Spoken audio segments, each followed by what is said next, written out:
बिस्मिल्लाहिर्रहमानिर्रहीम। अस्सलामु अलैकुम।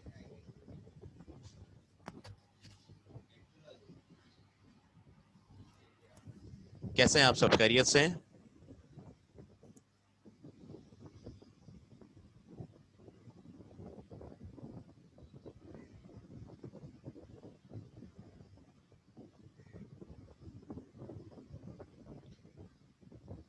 क्या कर रहे थे हम कल? हमने कौन सा टॉपिक पढ़ा था और कौन सा सवाल किया था कल?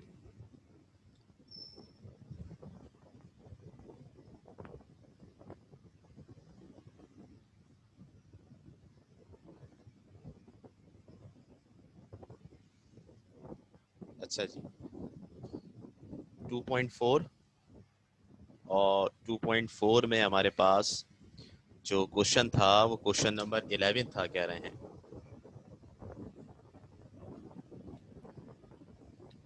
उमर बेग, ये क्लास के इब्तिदा में कैसा सवाल कर लिया?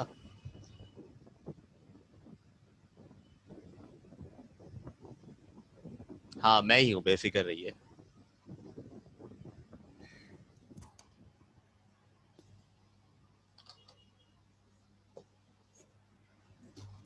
ठीक है भाई Umar.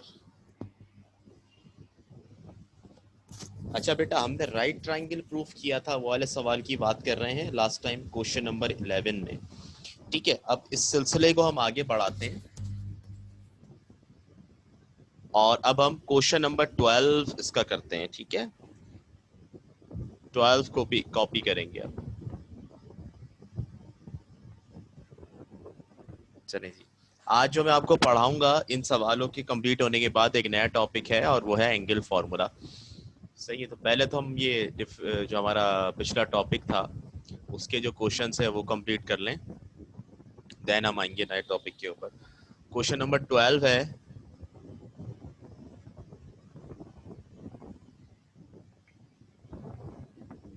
Using slopes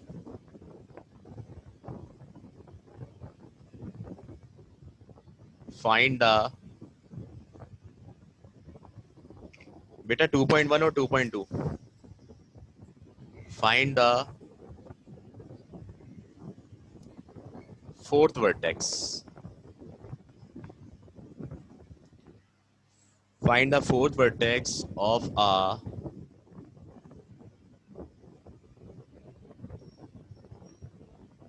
parallelogram if 7 comma minus 1 comma minus 3 comma 1 and minus 5 comma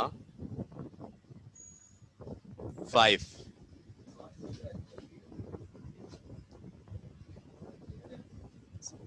एक मिनट बेटा रुकिएगा।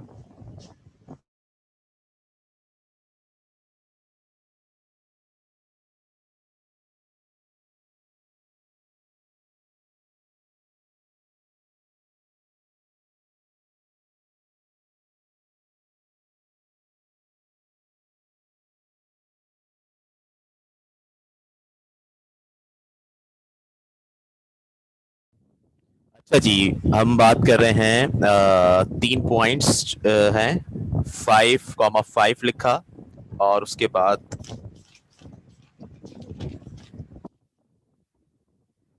आर इट्स, सवाल है आर इट्स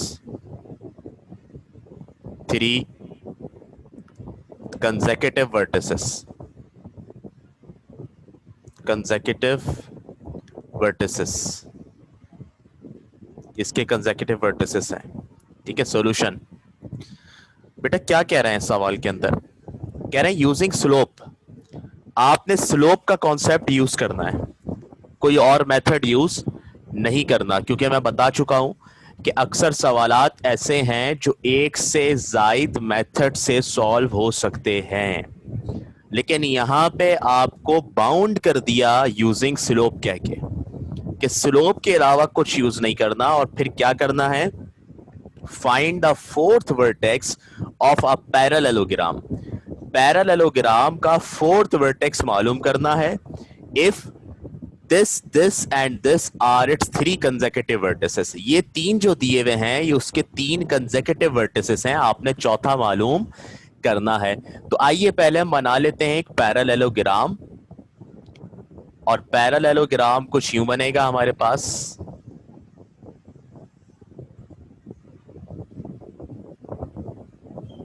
इसका कलर अगर चेंज कर लें दिल चाहे तो ये भी कर सकते हैं। ये पैरेललोग्राम बेटा, और इसकी अब मैं मार्किंग करने लगा हूं, यानी फर्स्ट ऑफ ऑल इसके कोऑर्डिनेट्स लिखूंगा ए बी सी डी। अब जो कोऑर्डिनेट्स दिए हुए हैं, जो वर्टिसेस दिए हुए हैं वो यहां पुट करूंगा। पहला है 7, -1, दूसरा है -3, 1, तीसरा है -5, 5, और चौथा है, क्या है चौथा, क्या है चौथा, ये आप बताएंगे। चौथा तो निकालना है, तो अगर निकालना है तो उसको क्या लेंगे, x, y, अननोन है, अननोन। ठीक है जी, डायग्राम की बात समझ में आ गई आपके। अब बेटा नेक्स्ट पेज पे आ रहा हूं, इसको डिस्क्राइब कर रहा हूं मैं। डिस्क्राइब करेंगे, late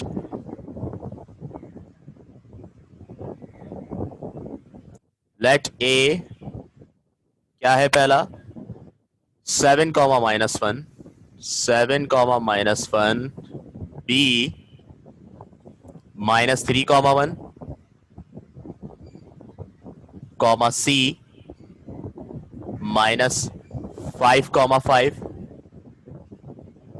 and D x, y be the vertices of a parallelogram। ये 4 वर्टिसेस हैं पैरालेलोग्राम के। क्या आप में से कोई ऐसा है कि जो इस सवाल के सॉल्यूशन से पहले इस पैरालेलोग्राम की प्रॉपर्टी बता दे मुझे कि पैरालेलोग्राम की एक्चुअली प्रॉपर्टी क्या है, क्या होता है पैरालेलोग्राम में?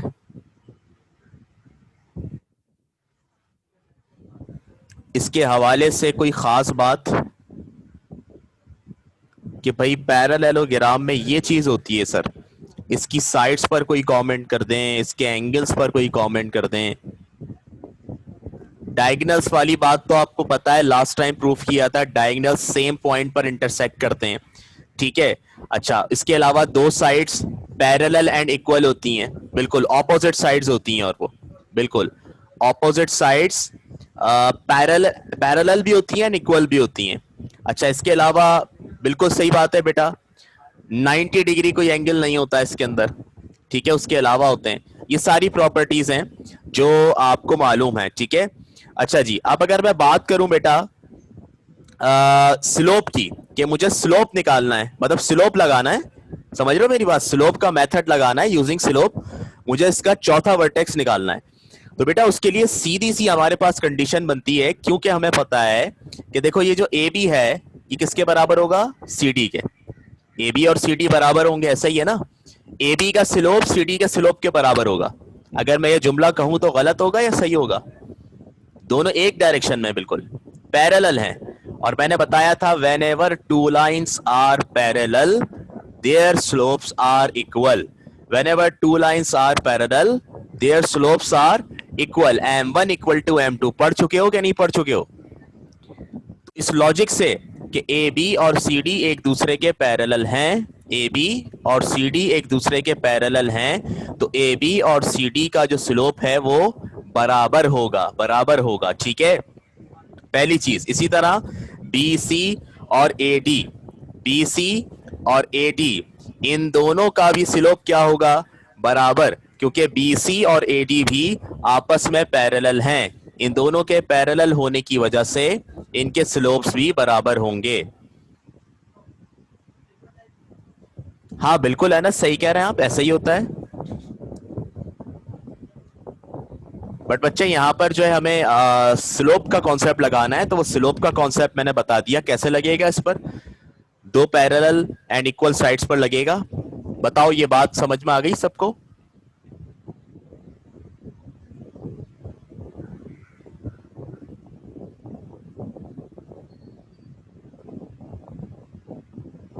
ठीक है, अब इसको सॉल्व कर लेते हैं हम इस कंडीशन से। तमाम लाइंस के स्लोप निकालेंगे, तमाम साइड के। जब भी तो बेटा इक्वेट करेंगे तो पहले ए बी का स्लोप निकालना है, ठीक है? ए बी का स्लोप निकालना है।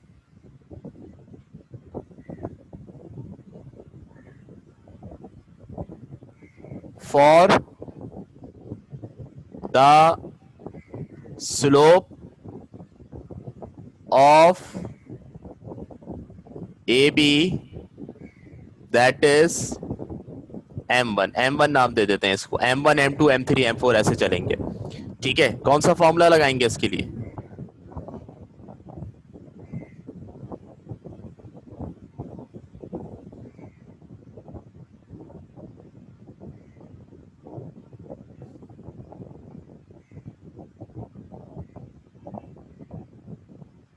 जी बिल्कुल अनस।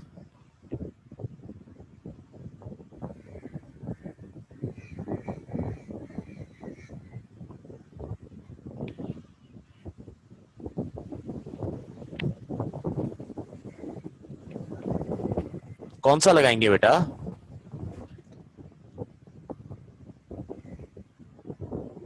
यस, दो फॉर्मूला है ना, बाय यूजिंग फॉर्मूला और डिफरेंस ऑफ एक्स और डिफरेंस ऑफ वाई वाला लगा देंगे। By using formula M1 equal to y2 minus y1 upon x2 minus x1। अब ए बी की बात हो रही है तो b के कोऑर्डिनेट्स x2 y2 होंगे और a के कोऑर्डिनेट्स x1 y1 होंगे। तो क्या लिखेंगे y2 और y1 की जगह? 1 और -1, ऐसे ही होगा ना? 1 और -1 क्यों लिखेंगे? 1 माइनस और ये ऑलरेडी -1 है, डिवाइडेड बाय, फिर x2 माइनस x1 है तो -3 और -7। ठीक है, -3 और -7 बच्चों। ठीक है, अच्छा जी। M1 equal to 1 minus minus plus 1 upon -3 और -7 -10 के बराबर हो गया। M1 equal to 1 plus 1 2 upon minus का 10, 2 1 जा और 2 5 जा, तो M1 की वैल्यू आपके पास -1 अपॉन 5 आ चुकी है। इसी तरह से अब हम निकालेंगे फॉर स्लोप ऑफ BC। ठीक है, हेडिंग डाल लेंगे, for the slope of BC that is M2। ठीक है, bye using formula M2 BC के बराबर होगा difference of Y upon difference of X। M2 equal to Y2 minus Y1 का मतलब क्या होगा? Y2 माइनस Y1 का मतलब क्या होगा? C के कोऑर्डिनेट्स क्या हैं? इसमें से Y2 लेंगे 5 और ये Y1 होगा 5 माइनस 1, यहाँ लिख देंगे 5 minus 1 upon x2 minus x1 का मतलब क्या होगा? -5 में से माइनस कर देंगे -3, -5 में से माइनस कर देंगे -3। M2 इक्वल टू 5 माइनस 1 4 हो जाएगा और -5 minus minus plus 3। M2 equal to 4 upon -5 और +3 -2 के बराबर, 2 1 जा 2 2 जा, तो M2 कितना आ गया? -2 के बराबर आ गया, -2 के बराबर आ गया। ठीक है,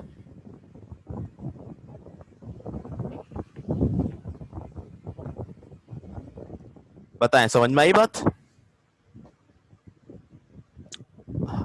अच्छा एक चीज बता दूं यहाँ पे, ये मैं इसको BC कंसीडर कर रहा हूं ना बेटा, आप C भी कंसीडर कर लो, आंसर जब भी सेम आएगा, करके देख लेना। मैं AB बोल रहा हूं, आप BA के हिसाब से सॉल्व करोगे जब भी आंसर सेम आएगा। ठीक है, एक ही बात है। अच्छा बेटा, बैक क्यों करूं पेज? कॉपी करना चाहते हो?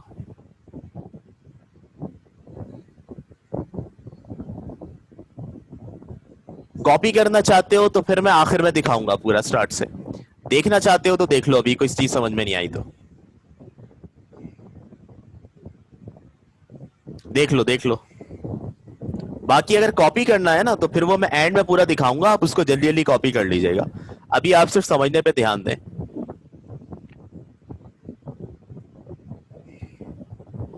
जी Anas,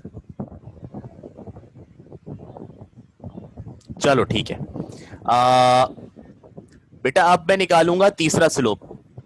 for the slope of C D that is M3 by using formula M3 equal to difference of y upon difference of x. M3 equal to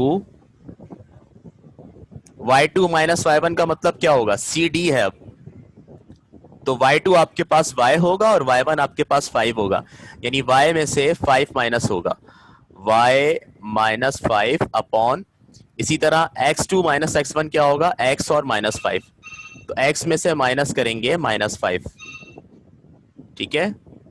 M3 equal to y minus 5 upon x minus minus plus of 5। तो बेटा M3 जो आएगा वो इसी तरह alphabetic form में, variable की form में आएगा, ठीक है। किसी को कोई प्रॉब्लम यहां तक, कोई इशू तो बता दें।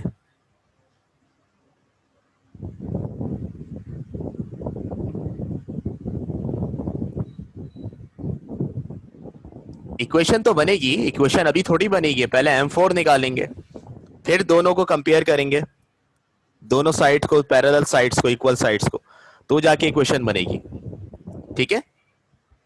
पहले हम तमाम स्लोप निकालना है, मैंने कहा था ना, हम तमाम स्लोप जमा कर लेंगे अपने पास और फिर उसके बाद कंडीशंस लगाएंगे। अब एक और स्लोप निकालते हैं, आखिरी slope, for the slope of, किसका निकलेगा, DA का, DA that is M4, M4 सही है। बाय यूजिंग फॉर्मूला, फॉर्मूला होगा वही difference of y upon difference of x।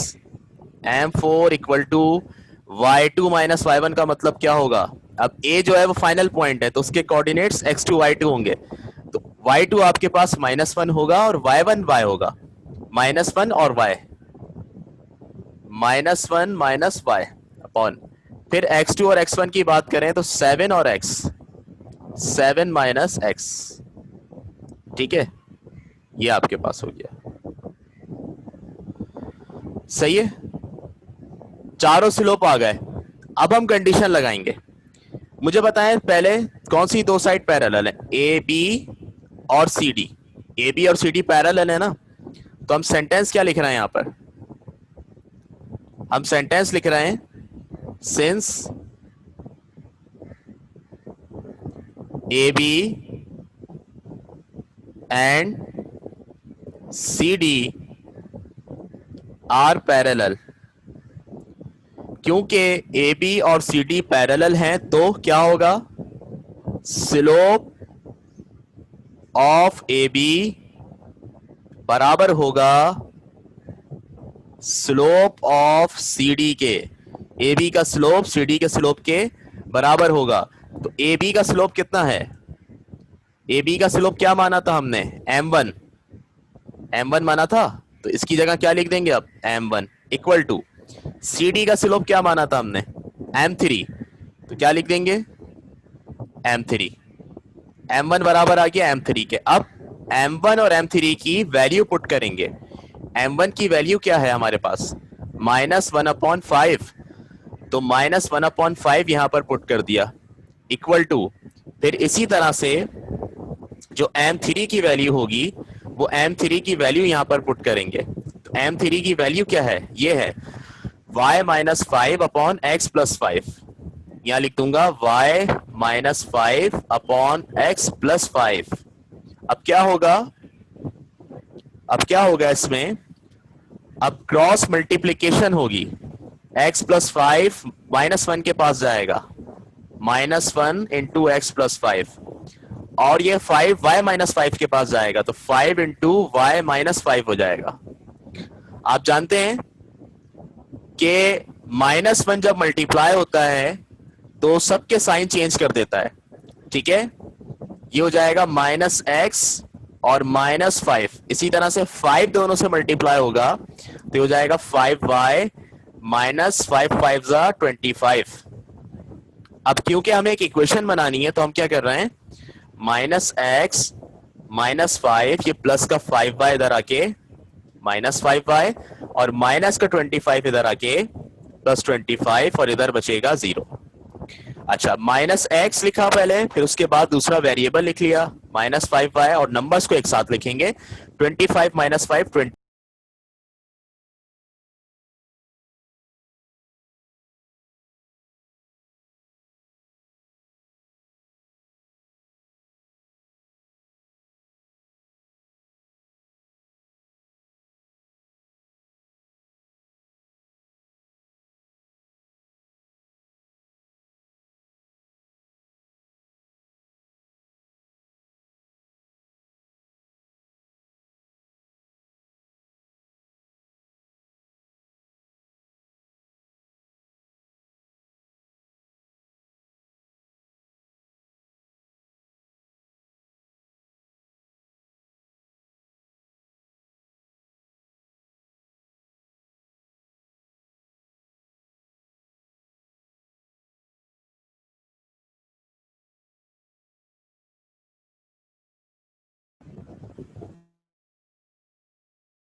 अच्छा बेटा, तो ये हमारे पास पहली इक्वेशन बन गई है जी। अब आ गई आवाज, पहली इक्वेशन बन गई है बेटा। अब इसमें एक प्रॉब्लम है भी और नहीं भी, x माइनस में आ रहा है, चाहो तो बेटा इस पूरी इक्वेशन को माइनस से मल्टीप्लाई करवा लो, लेकिन मैं नहीं करवा रहा क्योंकि आगे जाके इसको इक्वेशन 2 से सॉल्व होना होगा साइमल्टेनियसली, सो दैट्स व्हाई इसको ऐसे ही छोड़ दें अभी फिलहाल, ठीक है, नो नीड। बताएं, यहां तक बात समझ में आई? हमने एक इक्वेशन बना ली बेटा पहली कंडीशन लगा के, दो साइड्स पैरेलल थी उन पर। अब क्या करेंगे, अब हमारा नेक्स्ट स्टेप क्या होगा इस सवाल के अंदर?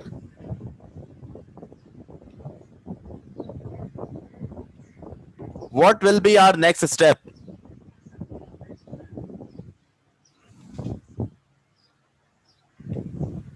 जी,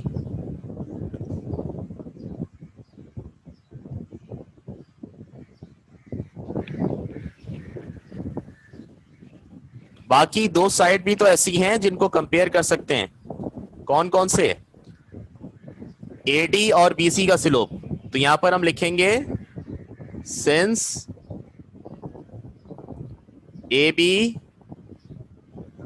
एंड BD आर पैरेलल, क्योंकि ये दोनों पैरेलल हैं तो इन दोनों के स्लोप एक दूसरे के बराबर होंगे। Slope of AB equal to slope of BD, दोनों के स्लोप्स बराबर होंगे। स्लोप ऑफ AB किसके बराबर है? सॉरी मैंने गलत लिख दिया, AD और BC होगा, AD और BC।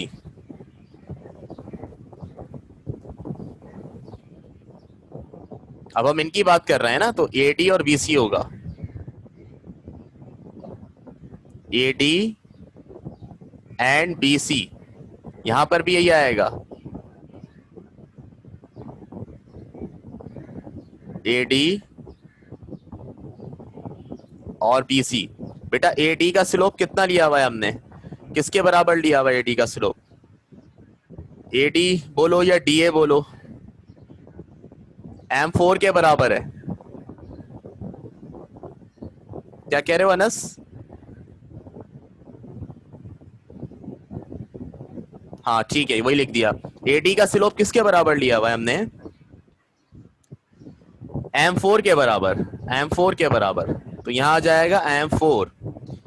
BC का स्लोप किसके बराबर लिया हुआ है? M2 के बराबर, तो यहां आ जाएगा M2। अब इनकी वैल्यूज पुट करेंगे, M4 की वैल्यू क्या है? ये रही M4 की वैल्यू कितनी है?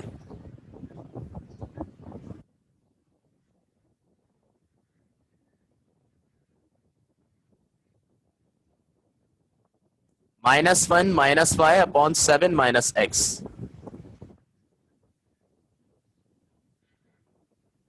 इक्वल टू M2 कितना है? -2 के बराबर। तो यहां लिख दूंगा -2। अब ये 7 -x डिवाइड में है, उधर जाके मल्टीप्लाई होगा। तो जब ये उधर जाके मल्टीप्लाई होगा तो इसकी मुलाकात हो जाएगी -2 से, ठीक है ना। तो ये -1 -y ऐसी रहेगा इक्वल टू -2, इधर आके मल्टीप्लाई होगा 7 -x, ठीक है। -1 -y इक्वल टू ये -2 दोनों से मल्टीप्लाई होगा, ठीक है, 7 से भी और -x से भी। 2 7 जा 14, माइनस माइनस प्लस 2x जा 2x। अच्छा जी, ये -14 प्लस 2x माइनस का y इधर आके प्लस y, -1 इधर आके +1, ठीक है। यहां क्या बचेगा? 0 बचेगा। अब अगर पलट के लिखे हैं उसको सही करते हैं तो बेटा ये पहले 2x प्लस y -14 और +1 -13 इक्वल टू 0। ये आ गई इक्वेशन नंबर 2। आ गई। इक्वेशन 2 को देखें और इक्वेशन 1 को देखें। हम अब इन दोनों के साथ क्या करें ऐसा जो हमारे पास एक्स वाई आ जाए? इन दोनों को किस तरह सॉल्व करें जो एक्स वाई आ जाए? हमें एक्चुअली एक्स वाई चाहिए। अगर हमें एक्स वाई मिल जाएगा तो एक्स वाई मिलने का मतलब है कि हमें वर्टेक्स डी मिल जाएगा। हाँ, साइमल्टेनियसली सॉल्व कर लें एडिशन सब्ट्रैक्शन से, या दूसरा तरीका एक इक्वेशन से, जैसा कि आसान कह रहे हैं कि एक्स की वैल्यू निकालकर दूसरे में पुट कर दें, ये भी साइमल्टेनियस मेथड ही कहलाता है, ठीक है। तो ऐसे कर लें, ठीक है, ऐसे आप फर्स्ट ईयर में कर भी चुके हैं, है ना। तो मैं यहां पर लिख रहा हूं इक्वेशन 2 इंप्लाइज दैट, इक्वेशन 2 को यूज कर रहे हैं 2x + 1 -13 इक्वल टू 0। सही है। यहां से मैं निकाल रहा हूं y की वैल्यू। y की वैल्यू कितनी आएगी? -13 उधर जाके +13 और +2x इधर आके -2x। ये आपके पास आ गई एक नई इक्वेशन, इक्वेशन 3, और ये y की वैल्यू भी आ गई।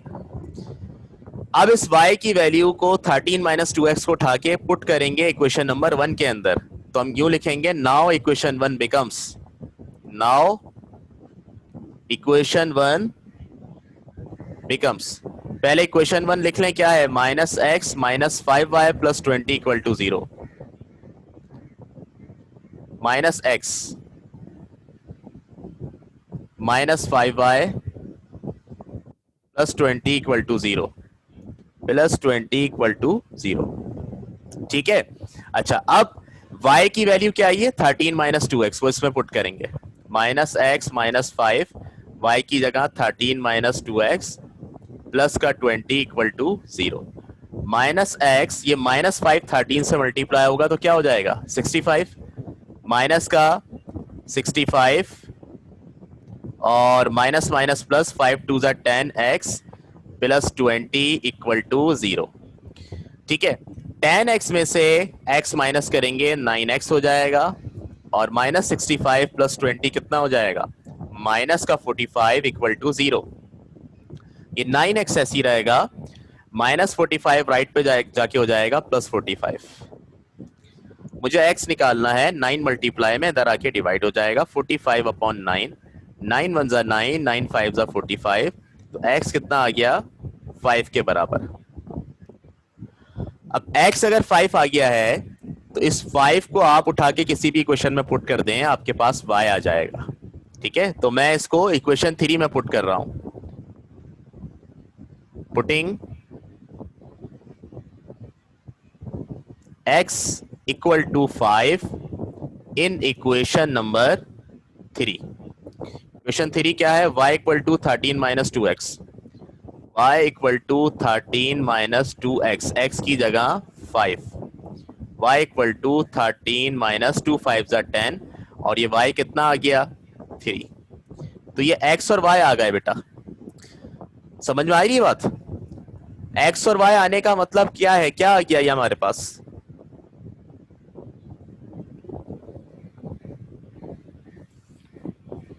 x और y आने का मतलब क्या है, ये क्या चीज आई है हमारे पास?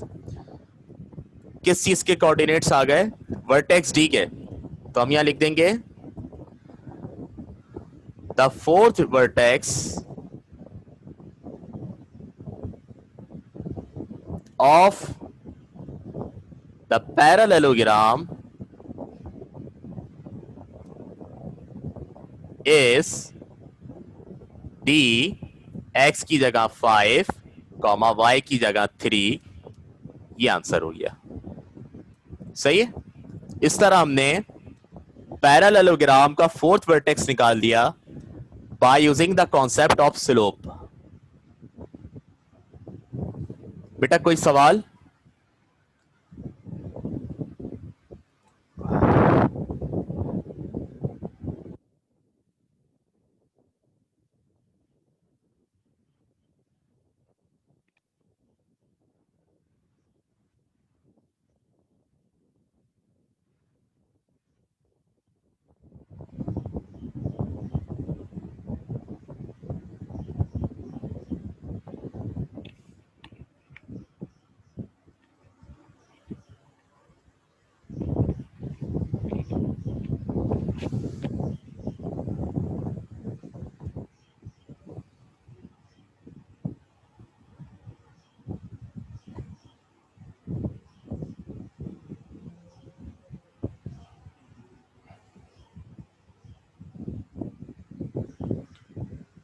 चलें जी, तो फिर एक काम करते हैं कि नेक्स्ट क्वेश्चन करते हैं, अगर इसमें कोई सवाल नहीं है तो।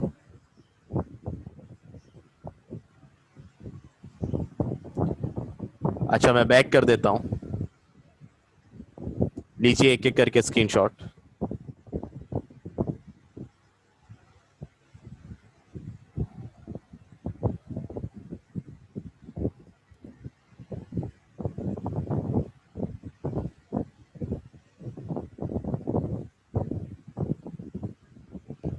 ये लीजिए।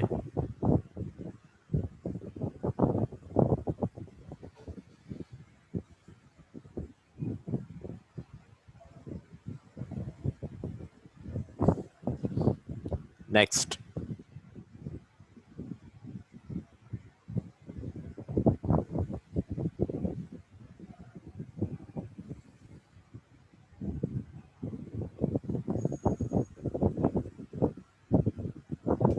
Next.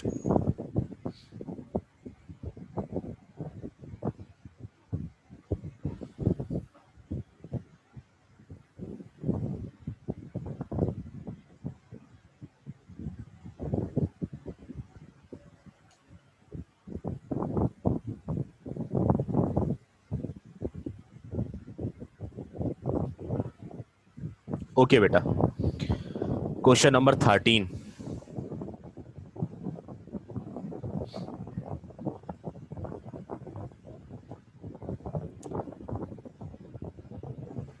Find the slope of the line through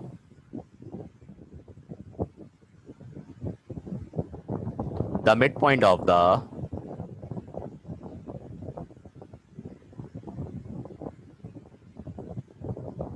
segment from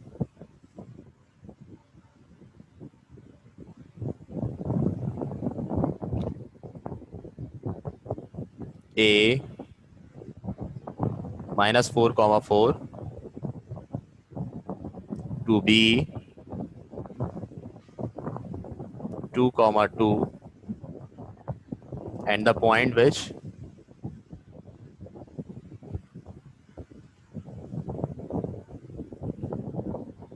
is 3/5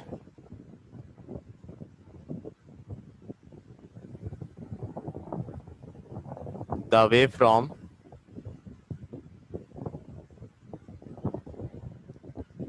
C 5,3 to D -3, -2। सही है जी। ये 13 क्वेश्चन आपके पास है और बेटा इसमें डिफरेंट कॉन्सेप्ट मिले हुए हैं, ठीक है, डिफरेंट कॉन्सेप्ट मिले हुए हैं। इसके अंदर मिड पॉइंट का कॉन्सेप्ट भी यूज होगा, इस सवाल में रेशो थ्योरम का कॉन्सेप्ट भी यूज होगा और इस सवाल में स्लोप का कॉन्सेप्ट भी यूज होगा। तो बहुत इंपॉर्टेंट सवाल है ये, इसको ध्यान से समझिएगा। सवाल को अगर गौर से पढ़ें तो आपको पता चलेगा ये क्या बात कर रहे हैं। Find the slope of the line, एक लाइन का स्लोप निकालना है through the mid point of the segment from A and B. ठीक है, ए और बी का जो मिड पॉइंट है वहां से ये लाइन निकल रही है and the point which is 3/5 the way from C to D. ठीक है, और कहां तक जा रही है, कौन से पॉइंट तक, उस पॉइंट तक जो सी और डी का 3/5 है, सी और डी का 3/5 है।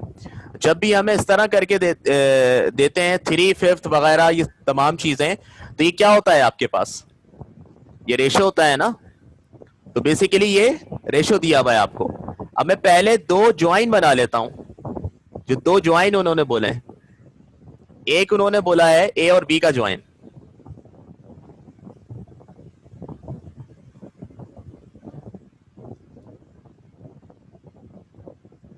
वली देखें अभी पहले दो ज्वाइंस का जिक्र हो रहा है, दो सेगमेंट का जिक्र हो रहा है, ए और बी, -4,4 और 2,2। ये ए और बी दो पॉइंट हैं जिसका ज्वाइन है। फिर एक ज्वाइन का जिक्र हो रहा है आगे सी टू डी का। ठीक है,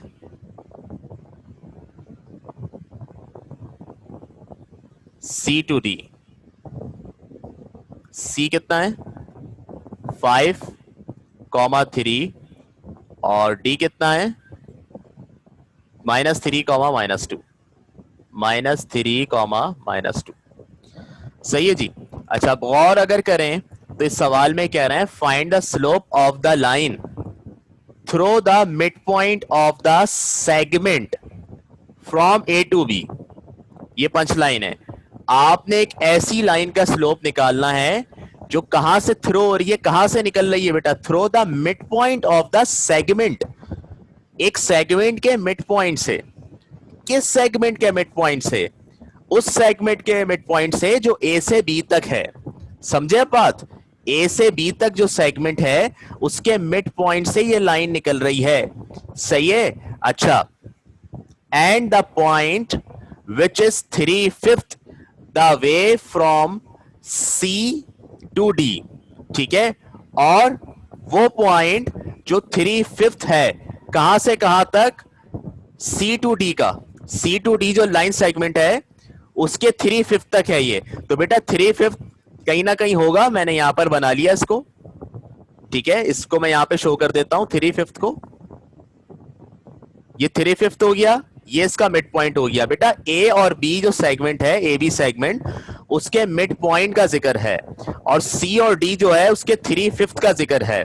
3/5 को रेशो में कैसे लिखते हैं पहले बताओ, 3/5 को रेशो में कैसे लिखेंगे बताएं। नहीं, 3/5 नहीं होता, ये तो मैं कॉन्सेप्ट क्लियर कर चुका हूं पहले।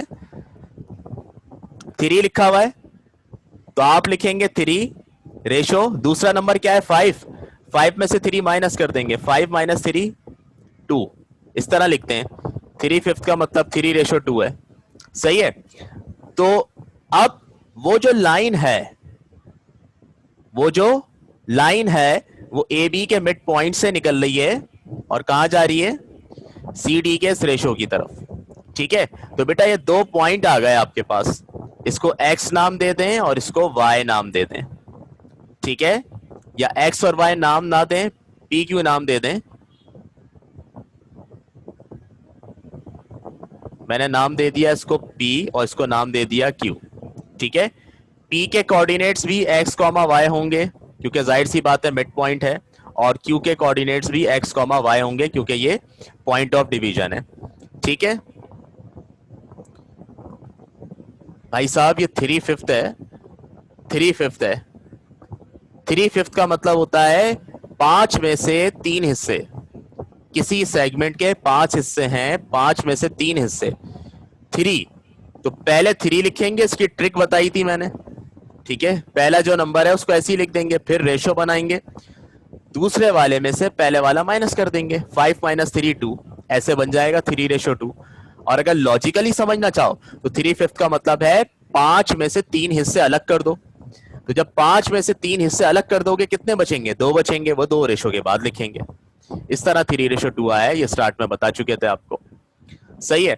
तो अब देखो, अब हमें इस पी क्यू का, इस लाइन का जो है ना, हमें स्लोप निकालना है। तो वो कैसे निकालेंगे?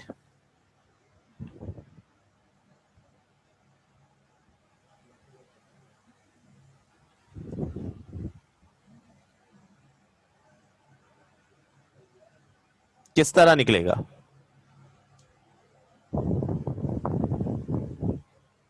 पी क्यू का स्लोप।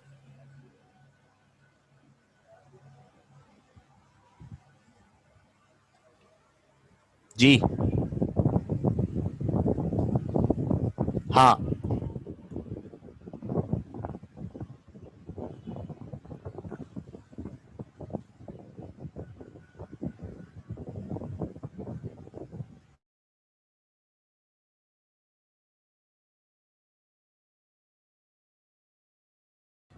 मैं इसको बेटा कंटिन्यू करूंगा नमाज के बाद। नमाज का ब्रेक है अभी, ठीक है? नमाज के बाद आ जाइए।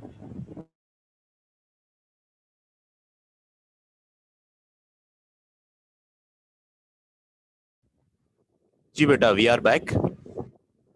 तो इसको हम आगे बढ़ाते हैं।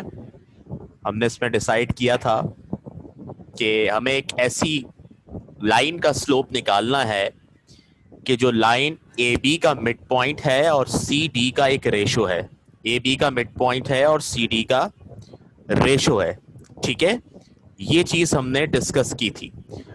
अब अगर हमें एक ऐसी लाइन का स्लोप निकालना है, जो आप देख रहे हैं पी क्यू 2 पॉइंट बने हुए हैं, तो बेटा पी पॉइंट जो है वो ए बी का मिड पॉइंट है और क्यू पॉइंट जो है वो सी डी के दरमियान कहीं पॉइंट है किसी रेशो पर।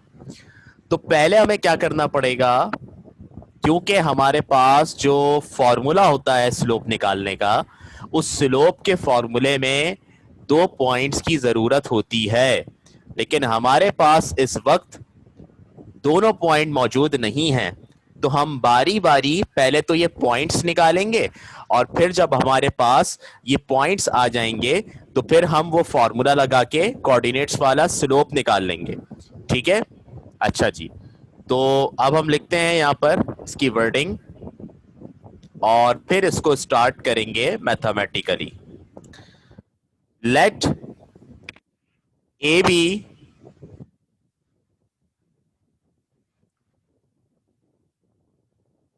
be the line segment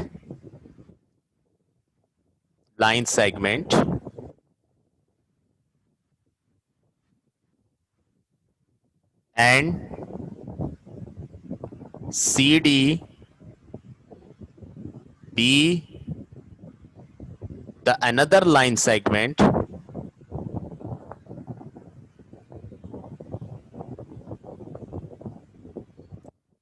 The slope of a line is required whose, कौन सी लाइन का रिक्वायर्ड है? whose endpoints are the points of division of AB and C D. A B और सी डी के point of division से निकल रही है वो लाइन, उसके एंड पॉइंट ये है। ठीक है, तो अब अगर मुझे पी निकालना है, मैं यहां पर लिखूंगा पहले for P X comma Y निकालने लगा हूं। अगर पी निकालना है तो पी के लिए कौन सा फॉर्मूला लगेगा? पी निकालने के लिए कौन सा फॉर्मूला लगेगा?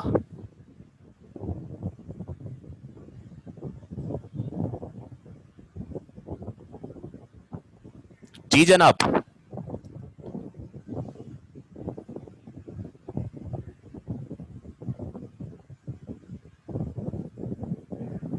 यस बेटा, पी मिड पॉइंट है तो पी के लिए मिड पॉइंट फॉर्मूला लगेगा, जब क्यू निकालेंगे तो रेशो थ्योरम लगेगा, क्योंकि वहां रेशो है। तो क्या लिखूंगा यहां, बाय यूजिंग फॉर्मूला। ठीक है, कौन सा formula, mid point formula. Mid point formula भी लिख सकते हैं यहां, x equal to x1 plus x2 upon two, y equal to y1 plus y2 upon to.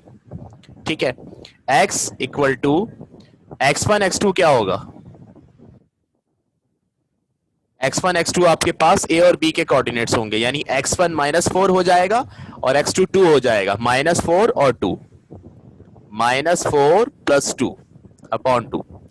x equal to -4 plus 2 क्या हो जाएगा, -2 अपॉन 2। ठीक है, 2 से 2 कैंसिल, तो x कितना बचा, -1, x बच गया -1। ठीक है, y इक्वल टू, अच्छा y1 और y2 चाहिए, तो y1 y2 क्या होगा, 4 और 2, यहां लिख देंगे 4 plus 2 upon 2। y equal to 4 plus 2 6 upon 2, 2 1 जा 2 3 जा, y इक्वल टू कितना हो गया 3, y 3 के बराबर हो गया, y किसके बराबर हो गया, 3 के बराबर। अच्छा जी, अब x और y आ गया, दैट मींस आपके पास p पॉइंट आ गया बेटा।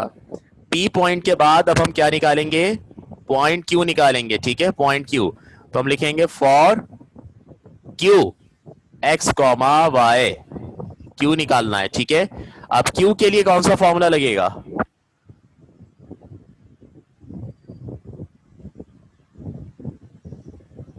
q के लिए रेशो थ्योरम लगेगा, बाय यूजिंग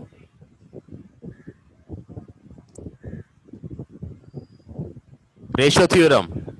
ठीक है, रेशो थ्योरम में पहले x वाला लगाते हैं, x equal to m1x2 plus m2x1 upon m1 plus m2। अच्छा जी, x निकालना है m1 और m2 कितना है, 3:2 लिखा हुआ है, m1 की जगह 3 आ जाएगा। ठीक है, x2 की वैल्यू अभी पुट करते हैं, m2 2 है, x1 अभी पुट करते हैं, m1 प्लस m2 का मतलब 3 प्लस 2, x2 और x1 क्या होंगे, x2 और x1 -3 और 5, -3 और 5 सॉल्व करते हैं, 3 3 जा 9, तो -9 हो गया, प्लस 2 5 जा 10 upon 3 plus 2 5, x equal to 10 minus 9 1, और ये हो गया 1/5, 1/5। ठीक है बेटा, बात समझ में आ रही है, सबको बात क्लियर है।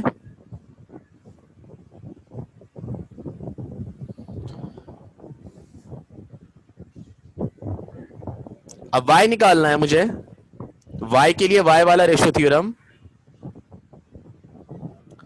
y equal to m1y2 plus m2y1 upon m1 plus m2, y equal to m1 की जगह वही 3, y2 अभी पुट करते हैं, m2 की जगह वही 2, y1 अभी पुट करते हैं, m1 प्लस m2 का मतलब 3 प्लस 2, y2 और y1 बता देंगे अब यहां से हम,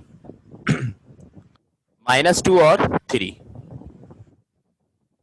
-2 और 3, 3 2 जा 6, तो ये -6 हो गया, प्लस 2 3 जा 6 upon 3 plus 2 5, y equal to -6 और प्लस 6 0 अपॉन 5, तो y कितना आ जाएगा 0।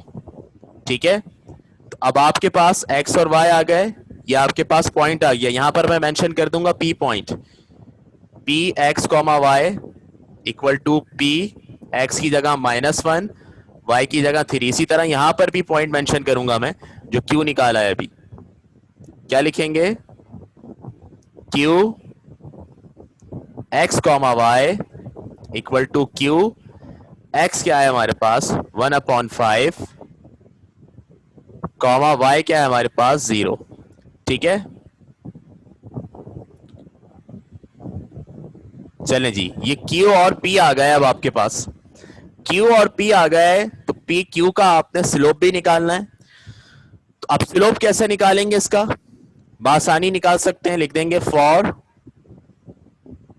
The slope of P Q that is M, जो एम के बराबर है।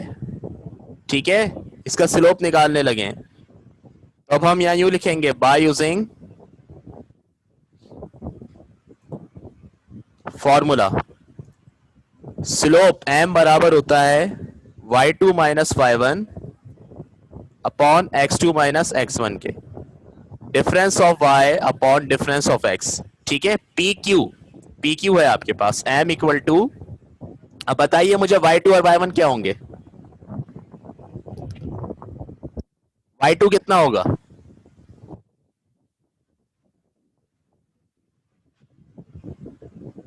What is y2? Yes, y2 is 0 minus y1 3 upon x2 क्या है 1/5 माइनस x1 क्या है -1। सही है। अच्छा जी, ये बेटा वीडियो बंद कर लो अपनी।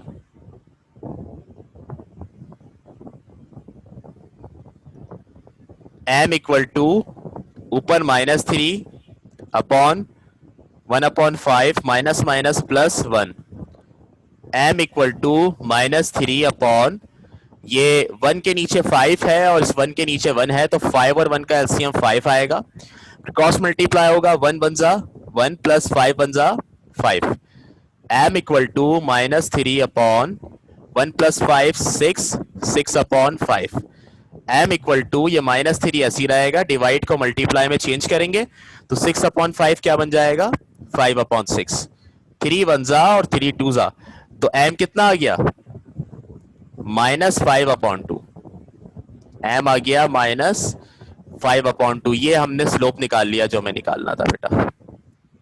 बताएं, क्लियर है बात सबको?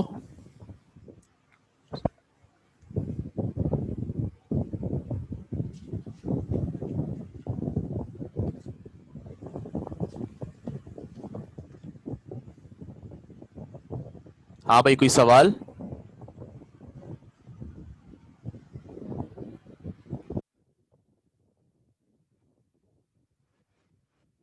हाँ, ये शॉर्ट में आएगा बेटा, ये शॉर्ट में आएगा।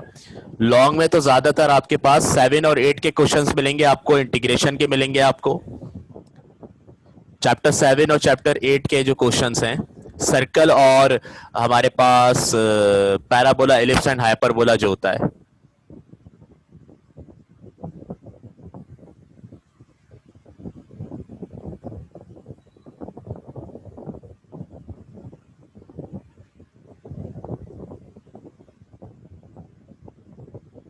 सही है, और कोई सवाल?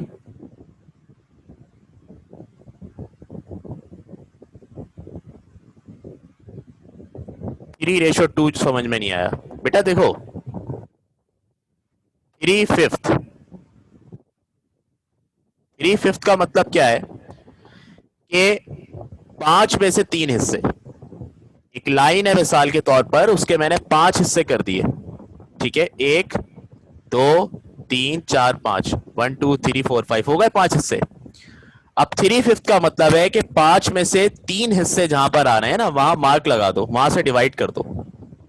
सही है, 5 में से 3 हिस्से जहां आ रहे हैं वहां पे मार्क कर दो। तो मैंने क्या किया, वहां पे डिवाइड कर दिया जहां 3 हिस्से आ रहे थे, 1 2 3। अब मुझे बताओ कि जब मैंने डिवाइड किया तो लेफ्ट पे कितने हिस्से बचे? 1 2 3, 3। राइट पे कितने हिस्से बचे? 2। तो मैं लिख दूंगा रेशो 2, 3:2 आ गया। सही है। और एक चोर तरीका दूसरा ये है इसका, पहले 3 लिखा हुआ है तो 3 लिखो, बाद वाले नंबर में से पहले वाला माइनस कर दो, 5 में से 3, तो क्या आएगा 2। ऐसे भी लिख सकते हो। बोलो, समझ में आया आप? ठीक है, ये लीजिए प्रीवियस पेज।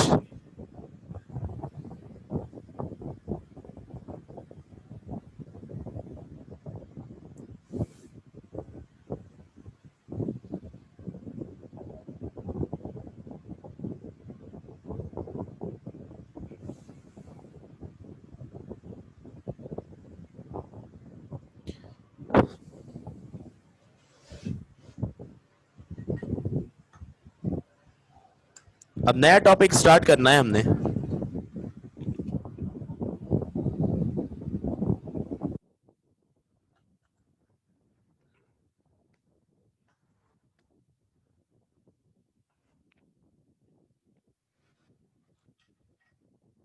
कहाँ पे लास्ट में m इक्वल टू -3 × 5/6 ये लिखा हुआ है।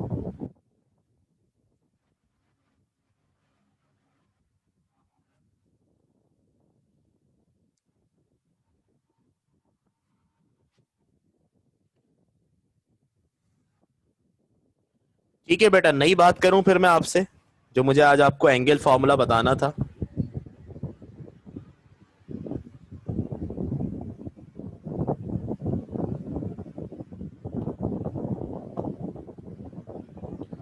देख लें इसको, ये क्या चीज है, एंगल फॉर्मूला।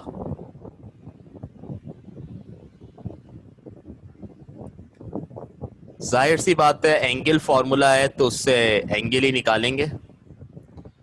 ठीक है, पेड़ पौधे तो उगाने से रहे, एंगल ही निकलेगा इससे। तो अब ये देखिएगा, एक लाइन है, नाम रखा इसका L1, एक दूसरी लाइन है, नाम रखा L2। दोनों के दरमियान कुछ एंगल मौजूद है एंगल मौजूद। और एंगल हमेशा नापा जाता है, एंगल हमेशा मेजर किया जाता है एंटी क्लॉकवाइज। बोलो, बात क्लियर है? Anti clockwise. एंटी क्लॉकवाइज का मतलब है कि हम अगर L1 और L2 का एंगल नाप रहे हैं तो L1 से L2 पर आएंगे हम। ठीक है, L1 से L2 पर आएंगे। यहां पर भी कर सकते हैं, लेकिन सवाल में जो दिया हुआ होगा उसके अकॉर्डिंग करेंगे। सवाल में दो तरह के वर्ड यूज होंगे, एक फ्रॉम यूज होगा और एक टू यूज होगा। वो अगर कहें फ्रॉम L1 टू L2 तो आपने L1 से स्टार्ट करना है और L2 पे ले जाके रोकना है। वो कहें L2 टू L1 तो आपने L2 से स्टार्ट करना है और L1 पे ले जाके रोकना है। समझ आ रही है बात? तो L1 और L2 के दरमियान कुछ एंगल पाया जा रहा है। ये एंगल निकालने के लिए एक फॉर्मूला है हमारे पास, और वो फॉर्मूला यूं है, tan theta equal to m2 minus m1 upon 1 plus m1 m2। ये m1 m2 क्या है? ये रेशोज नहीं है, ये स्लोप है। m1 L1 का स्लोप है, m2 L2 का स्लोप है। बेटा ये दोनों स्लोप अगर पता हो आपको लाइंस के, तो आप आसानी इस फॉर्मूले से एंगल निकाल सकते हैं। लेकिन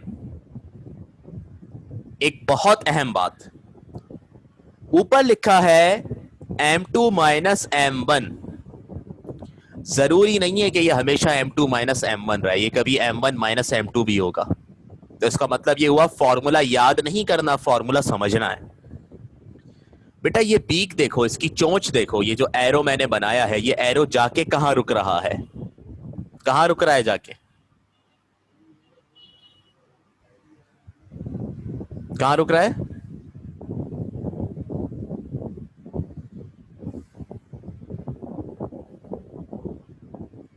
L2 पर जाके रुक रहा है। L1 से शुरू हो रहा है और L2 पे जाके रुक रहा है। बस याद रखिएगा, एंगल का एरो, एंगल का एरो जिस लाइन पे जाके रुकेगा, एंगल का एरो जिस लाइन पे जाके रुकेगा, ये पीक जहां जाके रुकेगी, उस लाइन का स्लोप पहले आएगा और दूसरी लाइन का स्लोप बाद में आएगा। तो इसका मतलब ये हुआ, अगर हमसे सवाल में कहते हैं फ्रॉम L2 टू L1, तो फिर तो ये पीक जाकर L1 पे रुकेगी। इसका मतलब है उसमें फिर क्या आएगा? M1 minus M2। समझ आई बात? आपने एंगल की डायरेक्शन देखते हुए फैसला करना है कि M2 माइनस M1 लिखेंगे या M1 माइनस M2 लिखेंगे।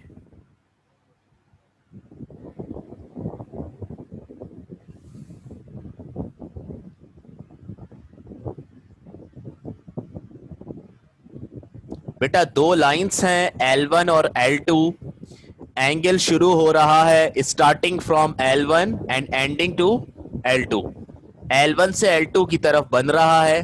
ठीक है, तो फॉर्मूला आपके पास है tan theta equal to m2 minus m1 upon 1 plus m1 m2। Angle जहां जाके रुकेगा उस लाइन का जो स्लोप है वो पहले आएगा ऊपर, और दूसरी लाइन का स्लोप बाद में आएगा। तो ये L2 पे जाके रुक रहा है तो उसका स्लोप M2 पहले आएगा और M1 बाद में आएगा बस। ठीक है, M2 माइनस M1 या कभी M1 माइनस M2 होगा।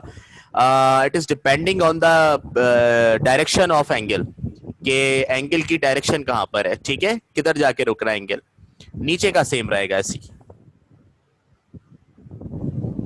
बोले भाई, क्लियर हो गई बात?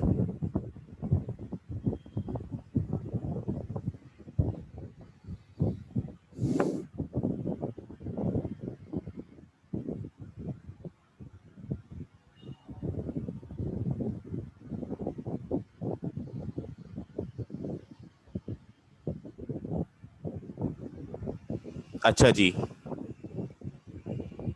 तो ये जो आपका फॉर्मूला है, इस फॉर्मूले को हमने यूज करना है बेटा अपने आने वाले सवालों में, कि जब हमें कभी एंगल बिटवीन टू लाइंस मालूम करना हो। सही है, तो एंगल बिटवीन टू लाइंस मालूम करने वाले सवालात जो है वो फिर हम नेक्स्ट टाइम से, हमारी जो नेक्स्ट क्लास होगी उसमें स्टार्ट करेंगे। हाँ इंशाल्लाह ताला, जब तो फिजिकल क्लास ही होगी उम्मीद है, तो फिर उसी में करेंगे। या क्या बात है कि फॉर्मूला आपने वर्चुअल सीखा है और सवालात आप इसके फिजिकल करेंगे इंशाल्लाह ताला। तो बस तैयारी इसकी रखें आप अपनी, आगे आने वाले जो सवालात हैं उसके लिए भी। और जब फिजिकल क्लासेस रेज्यूम होंगी तो फिर स्पीड ज़रूर बढ़ जाएगी, आपको पता है। ठीक है, वहाँ के तकाजे और होते हैं, ऑनलाइन के तकाजे और थे। और जाहिर सी बात है कि जब वहाँ पढ़ते हैं तो फिर जो लर्निंग का एक अपना ही मज़ा है उसका, क्योंकि बचपन से ऐसे पढ़ते आए हैं। बट ये एक चैलेंज था कि जिस चैलेंज को हमने बखूबी कबूल किया और बहुत एहसन तरीके से, बहुत बेहतरीन तरीके से इसको निभाया, दोनों साइड से, आपकी तरफ से भी, टीचर्स की तरफ से भी, और बहुत अच्छा लर्निंग प्रोसेस रहा। और ये एक टूल जो हमने सीख लिया है, सीखने सिखाने का एक तरीका, एजुकेशन का एक तरीका, जो आप लोगों के लिए भी बड़ा कारामत है और आप लोगों के लिए भी बहुत बेहतरीन है। तो इसको अवेल करें। ठीक है, आगे जिंदगी में आने वाले वक्तों में टेक्नोलॉजी रिप्लेस होगी। ठीक है, चीजें टेक्नोलॉजी से रिप्लेस होंगी। जो आपकी फिजिकल चीजें हैं वो सारी ज्यादातर इसमें कन्वर्ट होती जा रही हैं जिस जिस तरह हम आगे बढ़ते जा रहे हैं। तो ये जो टेक्नोलॉजी का यूज है ये आपको सीखना पड़ेगा और ये कहीं ना कहीं आपको काम आएगा। ये भी जो आपने 3 से 4 महीनों में, आपने तो 3 से 4 महीनों में नहीं, 2 ढाई महीनों में जो आपने सीखा वो आपके काम आएगा। ठीक है, टीचर्स पढ़ा रहे थे काफी अरसे से, तो उन्होंने 4 5 6 महीनों में जो सीखा वो उनके आगे काम आएगा। ये एक लर्निंग फेज था। ठीक है, ये एक लर्निंग फेज था जिसको कहते हैं ना कि अल्लाह ताला जब आपको कोई परेशानी देता है ना तो उसके अंदर भी कोई मसलहत होती है। ठीक है, तो ये कोई ऐसा नहीं है कि हमारे ऊपर बोझ था, हमें इसको बोझ नहीं लेना चाहिए, बल्कि हमें इसको पॉजिटिव लेना चाहिए। क्लासों में मैं कहता रहता था ये बातें, और देखें वो बातें आज हमें प्रैक्टिकली भी फेस करनी पड़ी। ठीक है, तो अल्हम्दुलिल्लाह वो जो बातें हम ऐसी करते थे ज़बानी, अब हमने अपनी जो है वो प्रैक्टिकली इसको देख भी लिया कि किस तरह प्रॉब्लम्स को फेस किया जाता है। और आगे भी कभी अल्लाह ना करे कोई प्रॉब्लम आई तो हम उसको बहुत अच्छे से फेस करेंगे। ठीक है, और उसका मुकाबला भी करेंगे। सो अपना बहुत सारा ख्याल रखिएगा, फिर इंशाल्लाह ताला मिलते हैं नेक्स्ट क्लास के अंदर और इस सिलसिले को आगे बढ़ाते हैं। थैंक यू वेरी मच, अल्लाह हाफिज़।